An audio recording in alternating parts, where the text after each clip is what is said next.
प्रणाम विद्यार्थीगण। आज वापस से मैं स्टैंडर्ड 7th और स्टैंडर्ड 8 के लिए एक अच्छी स्टोरी लेके आई हूँ। अभी स्टोरी का हमारा सेशन चल रहा है, तो आई होप कि आप भी एंजॉय कर रहे होंगे। तो आज एक न्यू स्टोरी लेके आई हूँ जिसका नेम है प्रथमः कूपः, यानी कि फर्स्ट वेल। ठीक है, वेल यानी कुआं, कूपः मीन्स कि कुआं, जिसको हिंदी में बोलते हैं और हम इंग्लिश में उसको बोलेंगे वेल। तो फर्स्ट वेल एक अच्छा हरा भरा और हैप्पी एक किंगडम था, राज्य, जहाँ की प्रजा भी बहुत सुखी थी, हैप्पी थी। लेकिन ऐसा होता है कि बोलते ना कि सूखा पड़ जाता है बारिश कम होने के कारण। ठीक है, तो अब वो राजा उसके लिए क्या डिसीजन लेता है वो हम देखते हैं। प्रथमः कूपः बुकबक्स नामा समित्या अनुश्राविता। बुकबक्स नाम के जो नाम के लेखक है उन्होंने ये स्टोरी लिखी है। सरोवरम परितः किमपि लघु राज्यम आसीत। सरोवर यानी कि पॉन्ड, जो लेक होता है, उसके परितः यानी आज बाजू में ही कोई एक लघु यानी छोटा सा एक राज्य था। आप देख रहे हैं पिक्चर में कि एक सरोवर है, पॉन्ड, ठीक है, वैसे। एकदा अति उष्णे ग्रीष्म यानी समर सीजन, तो एक दिन बहुत गर्मी पड़ी, बहुत तेज़ हीट गर्मी पड़ी। वृष्टि ही न अभवत, और वृष्टि यानी बारिश भी नहीं हुई। ऐसा होता है ना कि कभी कभी ऐसा हो जाता है कि बारिश नहीं होती और गर्मी बहुत पड़ती है। तो सरोवरः शुष्क जातः, यानी सरोवर जो है वो सूख गया पूरा, इतनी हीट पड़ी इसलिए।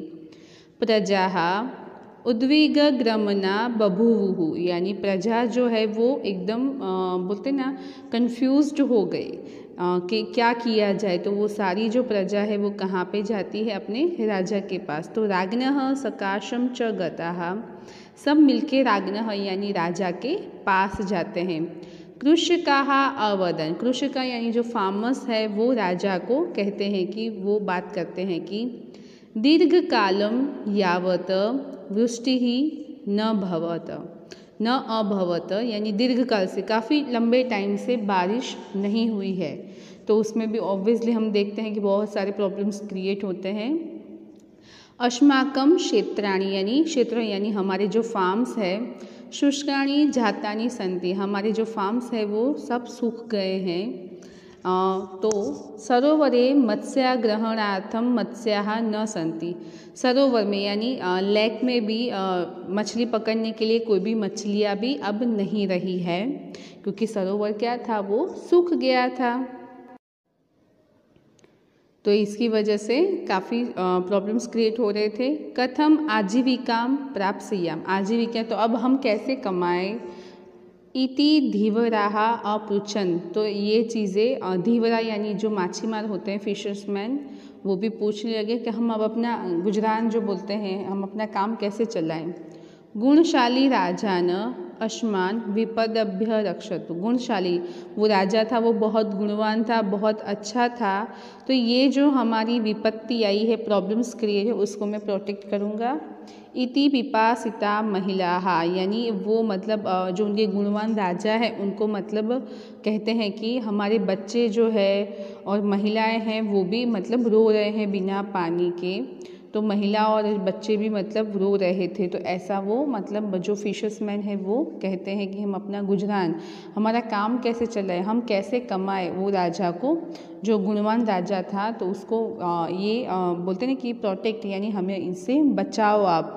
ठीक है, अब राजा क्या कहता है वो देखते हैं।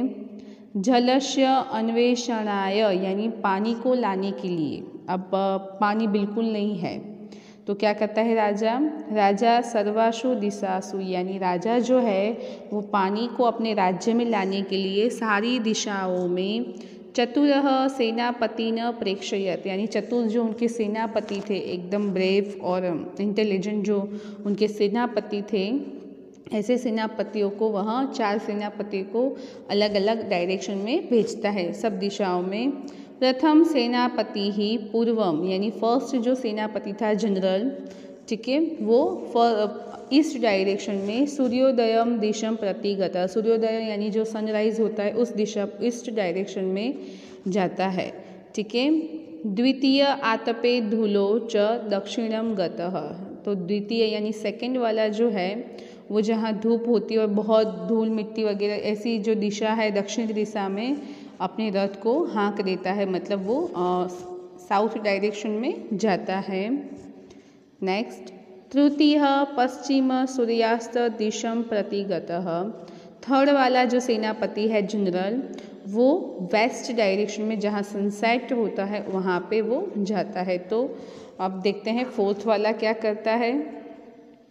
और लास्ट में आ रहा है चतुर्थ ध्रुव तारम अन्वसरत, चतुर्थ यानी फोर्थ नंबर का जो जनरल है यानी सेनापति वो ध्रुव तारा कौन सी डायरेक्शन में होता है, नॉर्थ डायरेक्शन में, तो वो उसको फॉलो करता है ध्रुव तारे को। ठीक है, अन्वसरत यानी फॉलो करना, यानी ध्रुव तारा उत्तर दिशा में होता है तो वो जो है जनरल फोर्थ वाला वो कहाँ पे जाता है, नॉर्थ डायरेक्शन में जाता है। ठीक है, अब आगे देखते हैं क्या होता है। अब वो चलते ही जाता है क्योंकि ध्रुव तारे को वो फॉलो करता है, तो काफ़ी दूर तक वो निकल जाता है कि ध्रुव तारे को फॉलो करते करते अब वो कहाँ पहुँचता है वो हम देखेंगे, क्योंकि ध्रुव तारा उत्तर यानी कि नॉर्थ डायरेक्शन में होता है और उसको ऐसा था कि शायद कुछ अच्छा इसको फॉलो करते करते मुझे अच्छा कुछ प्राप्त हो जाए, इसका मुझे सॉल्यूशन मिल जाए। ठीक है, तो फोर्थ वाला काफ़ी चतुर था, इंटेलिजेंट था, तो वो उसको फॉलो ही करता रहता है। ते अहर्निशम अन्वेषम, एक बहुत मतलब सब जगह वह ढूंढता है, ऊपर नीचे सब जगह वो ढूंढता है कि कहीं उसको पानी मिल जाए। ठीक है, तो आजू बाजू जहाँ पे भी वो जाता है तो वहाँ पे वह देखता है, ऊपर ही नीचे ही ऊपर भी देखता है कि कहीं पत्थरों के नीचे कहीं मिल जाए ऐसी कोई उसका जो पानी का कुछ सॉल्यूशन, और नीचे भी देखता है।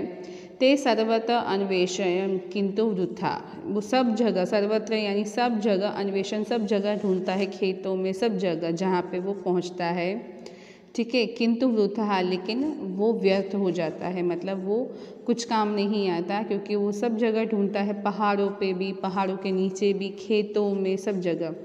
त्रयः सेनापतय रिक्त हस्ता प्रत्यागता, तीन जो सेनापति थे फर्स्ट सेकेंड एंड थर्ड, तो ये तीनों जनरल है वो खाली हाथ ही वापिस आ जाते हैं। रिक्त रिक्त यानी खाली हाथ ही, प्रत्यागता यानी वापिस आ जाते हैं। लेकिन किंतु उत्तर दिशम गतः सेनापति, लेकिन जो उत्तर दिशा में गया हुआ सेनापति है वो अब क्या करता है, क्योंकि ये तीनों ने सब जगह उनको ढूंढा, पानी को, पहाड़ों पे, पहाड़ों के नीचे, खेतों में, सब जगह। ठीक है, यह राजान निराशम नैव कर्तव्यम इति निश्चय, लेकिन जो फोर्थ नंबर का था वो वापस नहीं लौटता है, वो अपने राजा को निराश करना नहीं जानता था, मतलब वो निराश करना उनको नहीं चाहता था। तो अग्रे एव गतवान यानी वो फिर आगे बढ़ता है और आगे चला जाता है। अंततः तत्र स पर्वते, एट लास्ट वह एक पर्वत पे यानी कि माउंटेन पे पहुंचता है। शीत ग्रामम एकम प्राप्तवान, एक ठंडा, जहाँ पे बहुत कोल्ड था ऐसा उनको एक गांव प्राप्त होता है, वहाँ पे जाके वो पहुँच जाता है जहाँ बहुत बर्फ़ पड़ती है। यदा सह पर्वतस्य उपपत्य कायम, तो वहाँ पे वो पर्वत पे जाके वहाँ पे उपविष्टः आसीत, वहाँ पे जाके बैठता है, कोई एक पत्थर पे शिला पे जाके वहाँ पे बैठता है। कदा क अपि वृद्धा, तो एक वहाँ पे जब वहाँ पे वो बैठा हुआ था तब एक कोई वृद्ध ओल्ड लेडी वहाँ पे आती है। आगत्य तस्य पार्श्वे उपविष्टा, आती है और उसके पास में ही वह बैठ जाती है उसके नज़दीक। सेनापति ही क्षितिजम दर्शयम कथितवान, क्षितिजम यानी कि वो डूबते हुए सूरज को, जहाँ धरती और आसमान मिलते उसको वह देख रहा होता है। अहम तस्मात् सुंदर राज्यत आगतः, मैं मतलब वो दिखाता है कि मैं उस तरफ के राज्य से वहाँ से आया हूँ, ऐसा वो ओल्ड लेडी को बताता है। तो क्षितिज जो सूरज और धरती कभी मिलते नहीं है। ठीक है, तो काफ़ी दूर से वो आया था। यत्र संपूर्ण वर्षः वृष्टिः न जाता एव, यानी हमारे राज्य में संपूर्ण यानी पूरे साल कोई भी बारिश नहीं हुई है। किम त्वं जलम अन्वेष्टु, तो हम पानी कहाँ से लाए, मतलब मुझे पानी कहाँ से प्राप्त होगा, ऐसा वो बताता है। मम सहायम करिष्यसि इति, कि आप मेरी हेल्प करोगे, सहायम यानी आप मेरी मदद करोगे, ऐसा वो बोलता है। सा महिला इतिंगतेन सेनापति, फिर वो महिला उसको एक जगह लेके जाती है सेनापति को। अनुसर्तुम सुचितवती तथैव च, और वो भी अनुसर्तुम यानी वो भी उसको अनुसरता है, यानी उसको फॉलो करता है। जैसे जैसे वो बताती जाती है वो सारी चीज़ें वो उसको फॉलो करता जाता है। एकस्या पर्वत गुहायां च नीतवती, यानी एक पर्वत की गुफा में वह उसको लेके जाती है वो ओल्ड लेडी, ठीक है, मतलब पर्वत की एक गुफा में उसको वहाँ पे वो सेनापति को लेके जाती थी। कौन सा सेनापति था, 4th नंबर का। सा अवदत अस्माकं देशे अपि जलम नास्ति, सा वदत यानी वो बोलती है कि हमारे देश में भी पानी नहीं है, लेकिन वहाँ पे क्या था, कोल्ड ज़्यादा था, बर्फ़ पड़ती थी, तो सब जगह बर्फ़ के जो पत्थर बन जाते थे वो थे। किंतु गुहायाम हिम शंकन दर्शयंती अवदत, लेकिन गुफा में उन्होंने बर्फ़, हिम यानी बर्फ़ के जो शंकु आकार के जो कौन आकार के जो थे सारे पत्थर, जो बर्फ़ के टुकड़े, वो उसको बताती है और फिर बोलती है कि, और वो लोग फिर किस तरह से कहते, एतत् हिममिति, ये बर्फ़ है, गृहाण किश्चित, यानी इसको हम घर पे कभी कभी कोई कोई लेके जाते हैं, ऐसा वो बोलती है, जिसकी वजह से जब वो पिघल जाए, ठीक है, तो उससे हेल्प हो जाती। तव देश कदापि पिपासितः न स्थास्यति इति, यानी ये जो बर्फ़ के टुकड़े हैं वो मतलब कभी आपका इसको ले जाओ, इससे आपका जो देश है वो कभी प्यासा नहीं रहेगा, इसको आप वहाँ पे लेके जाओ। याति मतलब सेनापति ही विशालम खंडम अत्रोटयत, सेनापति है एक विशाल खंड जो है बर्फ़ का वो तोड़ता है। कुछ इसमें चमत्कार होगा कि इससे कोई प्यासा नहीं रहेगा, ठीक है, ऐसा कोई चमत्कारी शायद होगा, या फिर उसको कुछ ऐसा मैसेज भी वहाँ सिखा रही होगी कि इससे वो लोग क्या कर सकते हैं। सेनापति ही विशाल खंडम अत्रोटयत, सेनापति है वो एक विशाल टुकड़ा जो होता है बर्फ़ का वो लेके जाता है तोड़ के। स्वरथे अस्थापयत च, और अपने रथ में उसको स्थापित कर देता है, यानी अपने रथ पे वो लगा देता है, और फिर वो लेडी को थैंक यू भी बोलता है।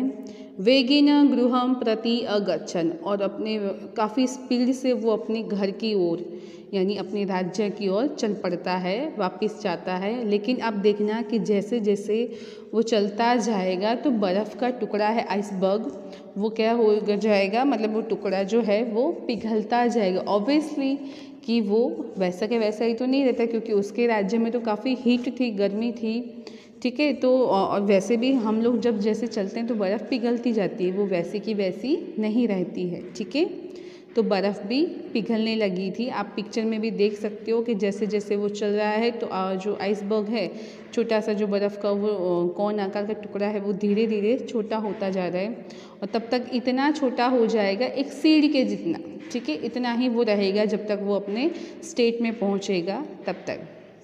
और काफ़ी मतलब स्पीड से वो जा रहा है, तो उसकी हवा की वजह से भी वो बर्फ़ का टुकड़ा जल्दी से पिघल रहा है। तो हम देख सकते हैं पिक्चर में पहले कितना बड़ा था और अभी देखो धीरे धीरे एकदम छोटा सा हो जा रहा है, आप देख रहे हो ना पिक्चर में। और एक बहुत अच्छी स्टोरी है कि हमें सॉल्यूशन के लिए क्या करना चाहिए।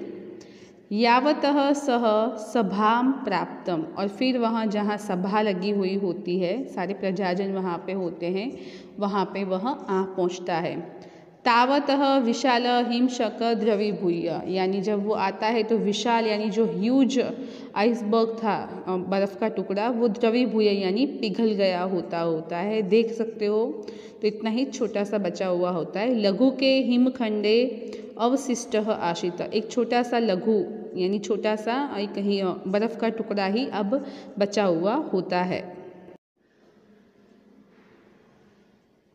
सभायाम केनापि कदापि, सभा के लोगों ने मतलब कि जो प्रजाजन थे उन्होंने कभी भी इसको कभी कहीं भी नहीं देखा था। हिमम न दृष्टम आसीत, यानी बर्फ़ का टुकड़ा उन्होंने कभी नहीं देखा था क्योंकि वहाँ पे तो काफ़ी सारी गर्मी पड़ती थी। सर्वे आश्चर्यम ततः हिमखंडम अपशन, सब लोग एकदम आश्चर्यचकित हो गए, सरप्राइज हो गए इस बर्फ़ के टुकड़े को देख के। हिमखंडम यानी बर्फ़ के टुकड़े को देख के सब लोग क्या हो जाते हैं, सरप्राइज हो जाते हैं। अब देखते हैं वो लोग क्या करते हैं। एतत् जल बीजम स्यात् इति एकः मंत्री, एक मंत्री जो था वहाँ का वो बोलता है कि ये पानी का बीज है, मतलब वो ऐसा बोल देता है क्योंकि उन्होंने कभी ऐसा बर्फ़ का टुकड़े को नहीं देखा था, तो उनको ऐसा लगता है कि वाटर सीड है। तो सहसा अवदत, यानी एकाएक वहीं जल्दी से वह मंत्री बोल देता है कि ये तो वाटर सीड है, ऐसा लग रहा है क्योंकि बर्फ़ एक वाटर का ही रूप होता है। राजा जल बीजस्य शीघ्रम वपरनाथम आदिष्टवन, तो राजा भी उनको ऑर्डर देता है कि इस वाटर सीड को, जल बीज यानी वाटर सीड को जल्दी से बोया जाए खेतों में। मतलब उनको इतनी अंडरस्टैंडिंग नहीं थी कि इसको हम बो नहीं सकते। समझ में आ रहा है कि ये चीज़ तो पॉसिबल नहीं है, लेकिन राजा ने, इन लोगों ने, किसी ने भी इसको नहीं देखा था। ठीक है, तो ये लोग ये चीज़ करते हैं। यदा कृषकाः गर्तम अखनन तदा, और जो फार्मर्स है, कृषकाः यानी फार्मर, वो क्या करते हैं, जाते हैं एक मीन्स की ज़मीन जहाँ बंजर होती है और खनन यानी खुदाई करने लगते हैं। हिमखंडम अधिकम अद्रवत, और हिमखंड यानी जो बर्फ़ का टुकड़ा है वो जल्दी से पिघलता जा रहा होता है। ते झटिति ततः बीजम गतम अस्थापयन, तो वो जल्दी से वहाँ बीज को वहाँ पे ज़मीन में बो देते हैं, वहाँ पे रख देते हैं। उनको ऐसा है कि ये कोई वाटर सीड है। किंतु ततः छंदनात् पूर्वमेव, लेकिन वो जो है एकदम तब तक पिघल गया होता है, तो उनको ऐसा है कि शायद यहाँ पे बोया है तो शायद अब वो ग्रो अप हो जाए। ततः अदृश्यम अभवत, यानी अब वो दिखता नहीं है क्योंकि वो पूरा पिघल गया होता है। कृषकाः संभ्रांताः सचिंताः जाता, जो फार्मर्स है वो एकदम शॉक्ड हो जाते हैं, सरप्राइज हो जाते हैं और चिंतित, यानी उनको चिंता भी सताने लगती है कि अब हम क्या करेंगे, क्योंकि बर्फ़ का टुकड़ा तो पूरा पिघल गया है, पानी उसका हो गया है। तो अब वो लोग क्या करते हैं कि शायद नीचे गया है उसका पानी, तो कुछ उसके बीज जो सीड है वो ग्रो अप हो जाए।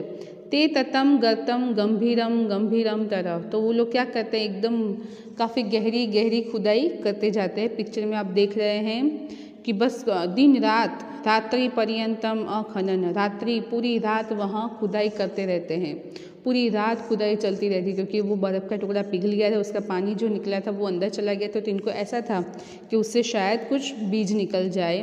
तत्र विचित्रम बीजम अन्वेषयम च, उन्होंने एक विचित्र, मतलब एक सरप्राइजली एक सीड जो है वो ग्रो अप हो गया। अब वो क्या ग्रो अप हुआ है वो देखते हैं कि एक वो जो बर्फ़ का टुकड़ा था उससे क्या ग्रो अप होता है वो हम देखते हैं।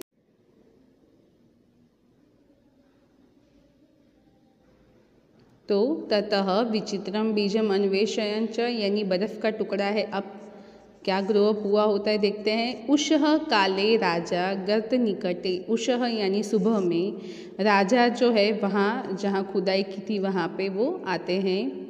सुप्तान कृषकान अपश्यत, और सोए हुए जो फार्मर्स थे जिन्होंने पूरी रात काम किया था उनको वहाँ देखता है। ठीक है, और देखता है तो वो क्या हो जाता है, एकदम हैप्पी हो जाता है, सरप्राइज हो जाता है और हैप्पी भी हो जाता है।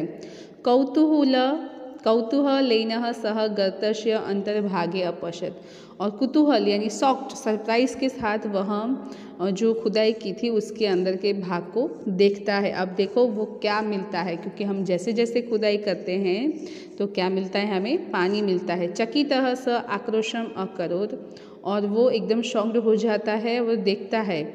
और जागरूता मम योग्य प्रजा, अब मेरी प्रजा जो है वो जाग गई है, मतलब उसको पता चल गया है कि जल बीजम अंकुरितः, लेकिन वो क्या समझता है कि जो वाटर सीड है वो ग्रो अप हो गया है, मतलब एक छोटा सा बीज था उससे हमें पानी मिल गया है। गतम जलम गर्ते जलम अस्ति, यानी वो खुदाई की तो जैसे जैसे ज़मीन में हम खुदाई करते तो हमें पानी मिल जाता है, और उनको ऐसा लगता है कि वो जो सीड था वो ग्रो अप हो गया था। लेकिन इन लोगों ने क्या खुदाई कर ली थी, एक कुआं खोद लिया था, क्योंकि कुआं बहुत गहरा होता है और जैसे जैसे खुदाई करते हैं तो उसमें से हमें पानी मिलता है। तो गर्ते जलम अस्ति, तो अब वो उसमें पानी बहुत सारा था, अब वो प्रजा भी हैप्पी रहेगी। ठीक है। एवं प्रथमः कूपः रचित, और हमने एक फर्स्ट वेल की रचना की है, फर्स्ट वेल बनाया है। Thank you so much. I hope you all understood and enjoy.